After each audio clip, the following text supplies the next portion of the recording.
Recently, there's a controversial IGN review. Hell no, man. What the fuck, man? Get your ass on, boy.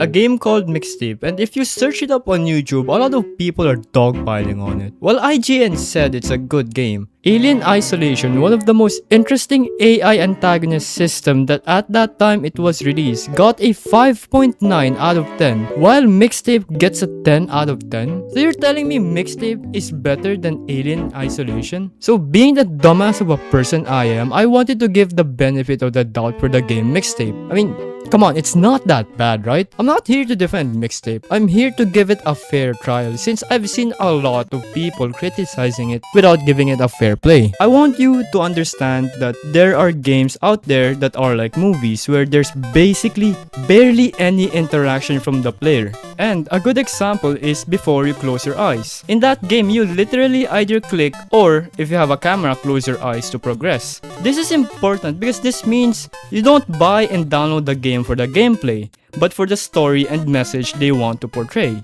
Why am I telling you this? Mixtape is literally that. Is it as good as Before You Close Your Eyes? Fuck no. It's about three teenagers who plan on making the most memorable stunt they can do. They want to do this before they go to separate colleges and move on with their own lives. It's a story about teenagers who are still unsure about what they want to do and who they want to be. You know, the usual puberty and stuff. But the way this goes is it relies a lot on flashbacks upon flashback of past memories of the trio where we slowly learn who these goobers are and what their interests are. The pacing is painfully slow for a 4-hour game because a majority of the gameplay is just flashbacks playing, and they introduce music tracks by fourth wall breaking, which I will admit that there are times by introducing a track that ruins the mood because who the fuck introduces a song right after a major argument? What are you doing? I'm listening to Roads by Portishead from their debut album. It's kind of hollow, haunting. It just makes it awkward even if it's a fourth wall break. This is literally the reason why the game is called Mixtape, because it's a mixtape of music that happened during that time of point of their lives and who they were back then. Plot and story, 6 out of 10, not too deep, not too shallow, though it's interesting but just right. The gameplay so far is just skating, jumping, walking around, and some small interaction. There's a video of someone playing the game without touching the keyboard and how far they would go from there. You barely have to do anything in the game, and even if there is, it's either walking around, skating through the neighborhood, some small minigame, skating through the neighborhood, Subway Surfer to 7-Eleven, skating through the neighborhood, take picture of your friends, and did I mention skating through the neighborhood? As you play the game, it gets very repetitive. If the only gameplay is to skate, though I'll be honest, it was fun from the start, but it gets so repetitive. There are games where it's not supposed to challenge the players, but games where they're just here to portray a story, just like Before Your Eyes. Gameplay 5 out of 10, repetitively painful.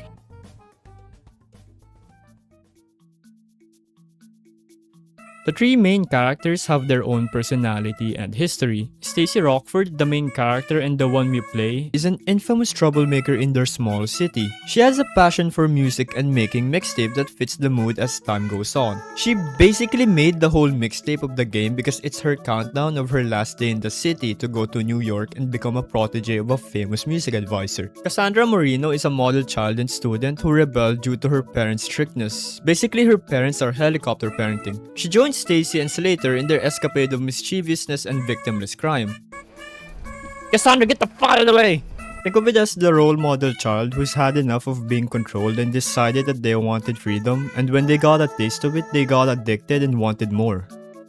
Van Slater is the goofy yet most supportive one out of the trio. Van Slater is the childhood friend of Stacy Rockford, and he's usually the comedic relief for the whole duration of the game, and in my opinion might be the only one that has a tiny bit more character depth compared to the other two. He has a talent for composing music and drawing some pretty rad stuff, and he says these philosophical stuff that makes you think like, damn. It's like in superhero comics, you're no one, then a magic rat bites you or whatever, and suddenly you have purpose, you have things to learn. You're suddenly about something. When you decide to make an 8-minute synth odyssey, you got homework to do. You got somewhere to be. Maybe Socrates or Shakespeare is a title, and this guy probably deserved it. One of my favorite is that there really isn't any romantic tension between the trio and it's just a purely platonic relationship, I guess. I'm so confused. Do they have a thing? Does Jenny and Cassandra have a thing? Does fucking Slater and Stacy have a thing? Character-wise, they're 7 out of 10. The characters aren't too complicated but are the cliche types we see in most film. Depth-wise, it's not too plain to be boring but each character has their own charm. The game doesn't need much graphics hardware-wise. You can run this on lower mid-end PCs, but sceneries? It's honestly pretty good. The lighting, the vibes, and the location were in fact really good. One of the only gripe I have that I thought was a nitpick but is not are the expressions of the characters we play and encounter. It seems so deadpan, like they're expressing extreme emotion but their face just doesn't show it, like at least try to look angry. It may be part of because how the graphics and art style, but come on, that doesn't mean when someone is angry they can't show it, right? Graphics and scenery 7.5 out of 10. Honestly, pretty good. Man, this one will be an honest take. I will put my feet down and say that it's a 5 out of 10. Why? The music's good. Really good. And don't get me wrong though, I don't know a majority of it and yet I enjoyed all of it. But the thing is, they didn't compose any of it. A majority of the music used, if not all, are licensed songs that were famous from an older time. You see, background music and soundtrack are very integral in both films and games because this is to set the mood of the current situation the protagonists are in. And developers, even non-indie ones, had to compose them. Soundtracks from Undertale, Cyberpunk,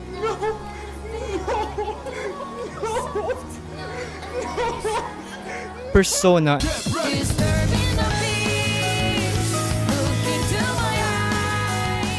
and even old school RuneScape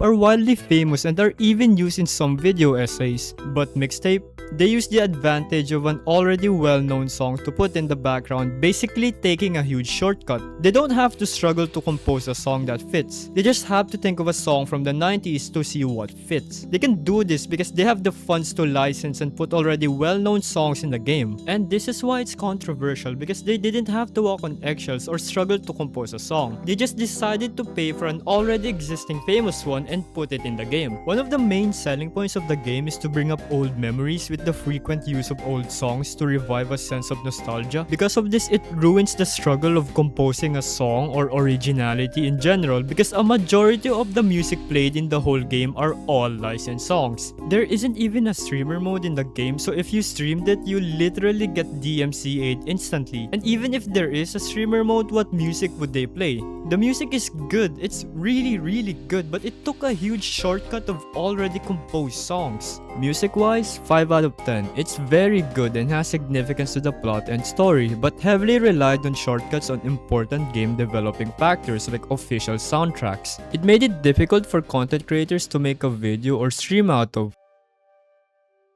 Let's talk why this game is hated by a lot despite people not playing it. Before I start, I will say it again. I am not defending Mixtape. I'm giving it a fair trial to understand why people hate it in the first place. Let's start with Mixtape being classified as indie. Indie games are highly praised in the gaming industry for despite the difficulties and expenses and development of the game that's being handled by either one developer or a small team, they still manage to pull through with development and full release of the game.